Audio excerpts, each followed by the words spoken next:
Di satu hotel yang berada di daerah kawasan Musi 2 Palembang, Subdit Renakta di Treskrimum Polda Sumsel menangkap DK 20 tahun, mucikari prostitusi online dengan mempekerjakan anak di bawah umur. Pada polisi tersangka mengaku, anak yang ia pekerjakan korban rata-rata berusia 14 hingga 17 tahun dengan tarif 1,7 juta rupiah. Tersangka menjalankan bisnis itu lewat media sosial micet dengan beberapa anak yang tersangka sebut anak asuhnya. Bisnis itu dibongkar polisi setelah mendapat laporan dari warga.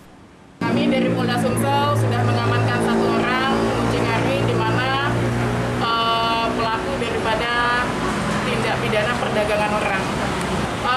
Modusnya di booking, jual, setelah dipesan, untuk dieksploitasi secara seksual, di main, pesanan anak di bawah umur. Polisi menjerat tersangka dengan pasal 88 Undang-Undang Nomor 78 Tahun 2016 tentang perlindungan anak dengan ancaman hukuman 10 tahun penjara. Reski Oktora, Muklas Diferensial, Kompas TV, Palembang, Sumatera Selatan.